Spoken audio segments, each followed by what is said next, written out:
تو ابراہیم خلیل الرحمن دیکھ رہے ہیں کہ یہ سورج کی پوجا ہے، چاند کی پوجا میں ہے، ستاروں کی پوجا میں ہے. تو اللہ تعالیٰ خبر دیتے ہیں کہ ستاروں کو دیکھے، کہا یہ ہو سکتا ہے کہ چمک رہا ہو تو اس کو معبود سمجھ کر کے پوجا کی جا رہی ہوگی. جب وہ ڈوب گئے تو کہنے لگے میں ڈوبنے والوں کو تو اپنا معبود نہیں بناتا.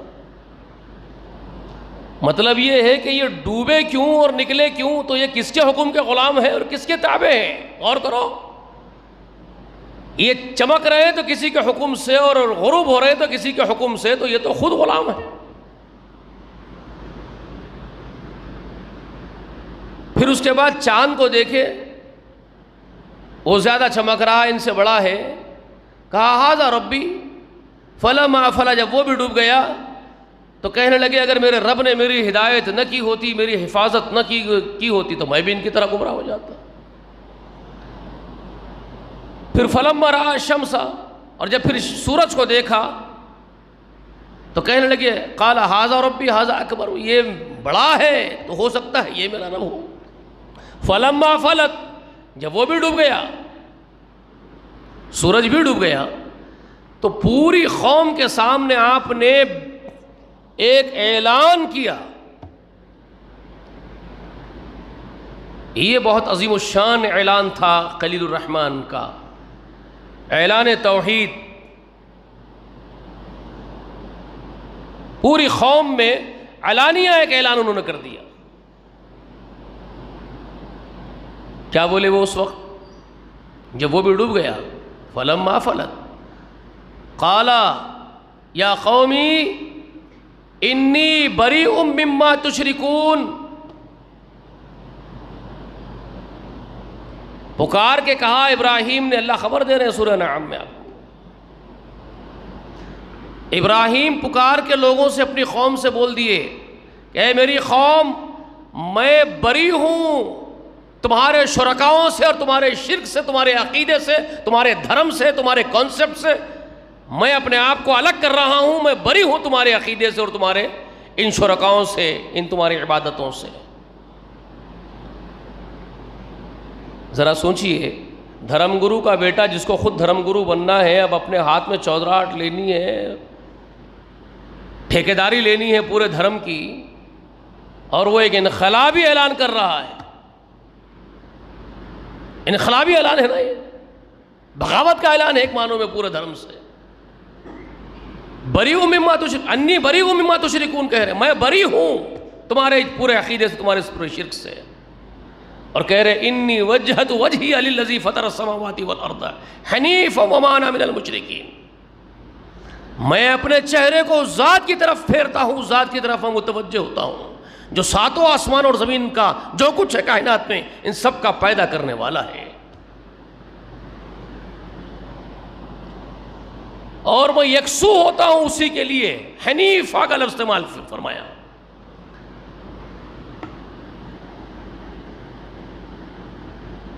اسی لیے قرآن مقدس سے اور اسلام سے اور نبی علیہ الصلوۃ والسلام کی تعلیمات سے جڑنا بہت ضروری ہے، ورنہ جہالت کی بہت ساری باتیں نکل کے آتی ہیں سامنے. میں نے آپ سے کہا نا گزشتہ، قادیانیوں نے بھی قرآن مقدس سے ہی دلائل پیش کیے ہیں ان کے گمراہ کن افکار اور نظریات کے لیے. جہالت یا مکاری، دو ہی چیزیں ہوتی ہیں، جہالت یا تو مکاری. اور وہ غلام محمد کے بارے میں تو میں کہتا ہوں کہ تو مکار تھا، وہ جاہل بھی نہیں تھا، وہ شریر تھا اور مکار تھا. تو ویسے ہی یہاں پر یا تو جہالت اور یا تو مکاری کا مظاہرہ اور لوگ بھی کرتے ہیں. دین حنیف سمجھتے ہیں وہ، ابو حنیفہ کا دین قرآن میں ہے. لوگ ابو حنیفہ کو قرآن میں ڈھکل دیتے ہیں، معلوم ہے آپ کو. لوگ تو اپنے آپ کو بھی قرآن میں پیش کر رہے ہیں. یہ جھوٹے ملوں کا دین اور دھرم یہی رہ گیا آج. یہ جو دھرم کے آج ہمارے پاس کے دھرم گرو اور دھرم کے ٹھیکیدار بنے ہوئے ہیں نا، ہمارے آج ملے ہی، ان کا بس چلے تو سب کو قرآن میں لا لیں. کبھی کبھی تعجب ہوتا ہے ان لوگوں پر بھی جنہوں نے زندگیاں لگا دی قرآن کو بیان کرتے کرتے، اور وہ حضرت بیان کر دیتے ہیں کہ اگر قرآن اترنے سے پہلے فلاں صاحب پیدا ہو جاتے تو ان کا بھی ذکر قرآن میں ہو جاتا. یہ گمراہیوں کی انتہا ہے.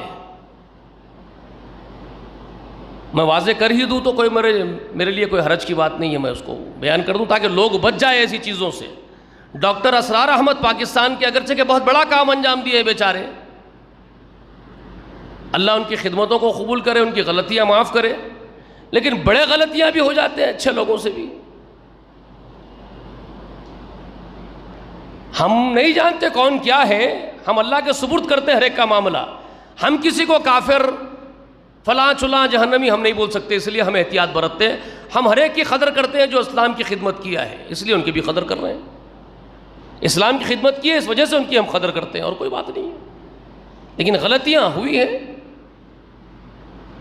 شیخ عبد القادر جیلانی رحمۃ اللہ علیہ کا ذکر کرتے کرتے یہاں تک بول گئے بیچارے کہ اگر شیخ عبد القادر جیلانی رحمۃ اللہ علیہ قرآن کے نزول سے پہلے اگر پیدا ہوئے ہوتے، وہ سورہ لقمان میں حضرت لقمان کا ذکر کر رہے تھے، حضرت لقمان کو سمجھاتے سمجھاتے شیخ عبد القادر جیلانی پہ آ گئے، اور آنے کے بعد یہ کہنے لگ گئے کہ جس طرح لقمان کا ذکر خیر قرآن میں آیا ہے، اگر شیخ عبد القادر جیلانی قرآن کے نزول سے پہلے پیدا ہوئے ہوتے زمین پر تو ان کا ذکر خیر بھی قرآن میں آ جاتا. بھئی آپ کو اللہ کی طرف سے یہ فیصلہ کرنے کا حق کس نے دیا؟ شیخ عبد القادر کا ذکر قرآن میں آ جاتا یا نہیں آتا، یہ آپ کو کیسے معلوم؟ کیا آپ اللہ تبارک و تعالیٰ کے وزیر ہے کیا؟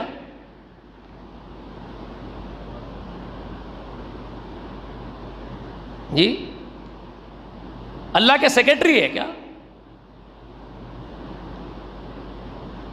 بعض بڑی ہستیاں اپنے وزراء کو اور اپنے سیکرٹریوں کو بھی حق نہیں دیتے اپنی طرف سے بات کرنے کا. تم کون ہوتے پوچھتے؟ دنیا کی مخلوق کی بات کر رہا ہوں. بعض شان والے بادشاہ اپنے وزیر کو بھی حق نہیں دیتے ہماری طرف سے تو کون ہوتا ہے بولنے والا. تو آپ کی اتنی ہمت ہو گئی کہ اللہ کی طرف سے آپ بول رہے ہیں فلاں کا نام آ جاتا، آپ کو کیسے معلوم آ جاتا؟ تو یہ زیادتی ہے، عجیب و غریب بات ہے. آپ اور ہم اللہ کے غلام ہیں، غلام بن کے رہے. اللہ کی طرف سے آپ اور ہم کون ہوتے ہیں بات کرنے والے؟ یہ حماقت نہیں کرنا چاہیے ہم لوگوں کو. تو ایسی ہی خطائیں ہوتی رہتی ہے. تو میں نے بتایا تھا آپ کو احمد رضا، وہ کیا نام ہے اس کا، غلام احمد، وہ بدترین آدمی ہے. ویسے ہی غلطیاں ادھر بھی ہوئی ہے.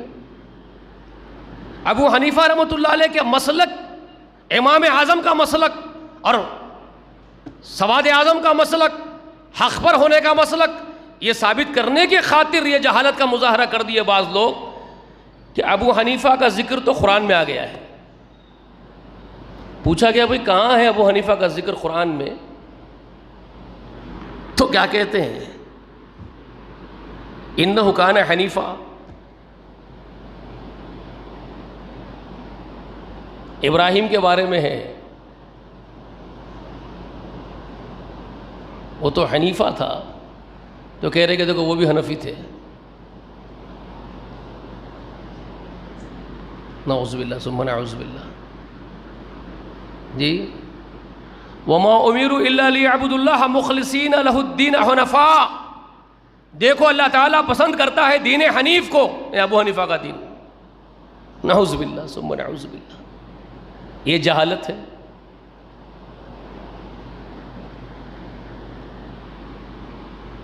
یہاں ابراہیم علیہ السلام اپنے بارے میں کہہ رہے ہیں انی وجہت وجہی للذی فطر السماوات والارض حنیفا وما انا من المشرکین.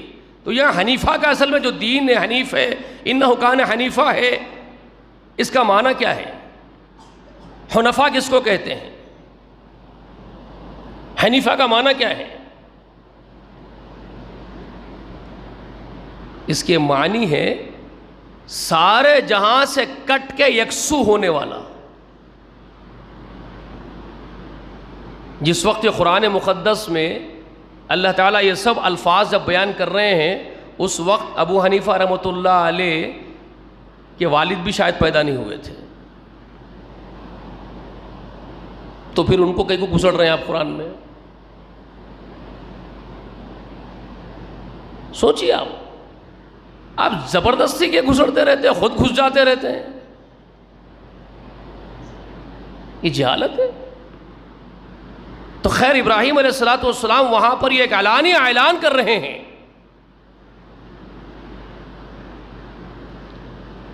کہ اے میری قوم، میں تمہارے شرک سے بیزار ہوں، اپنے آپ کو الگ کر رہا ہوں، اور میں اپنے چہرے کو، اب یہاں جو ہے چہرہ جو ذکر کیا گیا ہے، انی وجہت وجہیہ، وجہیہ جو چہرہ ہے، میرا چہرہ میں متوجہ کر رہا ہوں کس کی طرف؟ جس نے ساتوں آسمان زمین کو پیدا کیا ہے۔ چہرے کا ذکر کیوں کیا خلیل الرحمن نے؟ چہرہ جو ہے نا انسان کے پوری پرسنالٹی کا، پورے وجود کا نمائندہ ہوتا ہے۔ چہرہ وجود کی نمائندگی کرتا ہے۔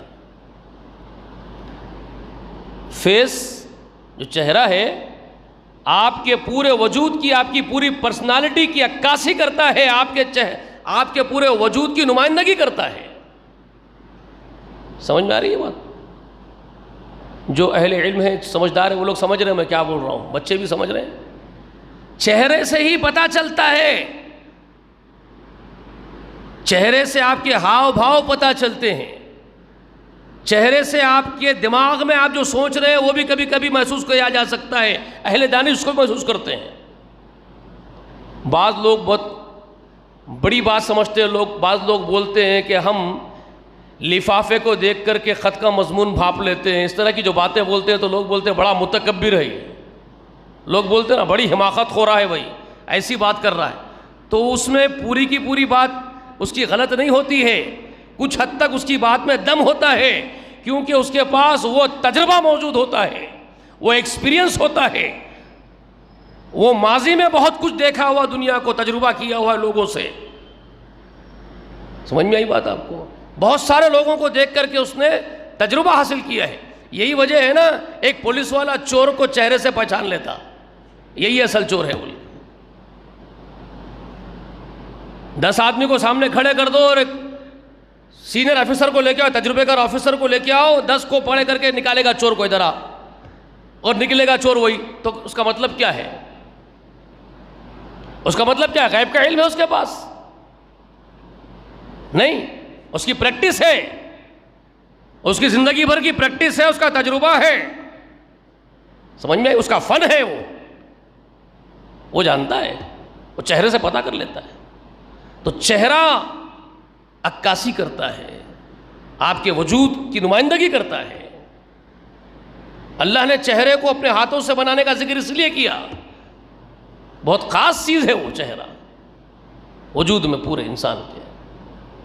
اور اللہ کی عظیم الشان حکمت بھی ذرا دیکھو، اللہ نے جب کہا کہ چہرہ ہم نے اپنے ہاتھوں سے بنایا، یہ حدیث شریف بھی ہے، رسول اللہ کی صحیح حدیث ہے، بچوں کی تربیت پر بھی اور اپنے بیویوں کے ساتھ بھی سلوک کرنے میں اور کسی کے ساتھ بھی برتاؤ کرنے میں رسول اللہ نے تاکید کی ہے۔ آپ کو معلوم ہے چہرے پر مارنے سے منع کیا رسول اللہ نے، صحیح حدیث شریف ہے، آقا کا حکم ہے، سراخوں پر رکھی، آج کے بعد سن لیجئے، کبھی مت کیجئے، اپنے بچوں کو بھی چہرے پہ نہیں مارنا، اپنی بیوی کو بھی نہیں مارنا، اور کسی کو بھی نہیں مارنا، رسول اللہ نے منع کر دیا، چہروں پر مت مارو، اس لیے کہ چہرے اللہ نے اپنے ہاتھوں سے بنائے ہیں۔ سمجھ میں آ رہی کتنی بڑی حکمت ہے اس میں؟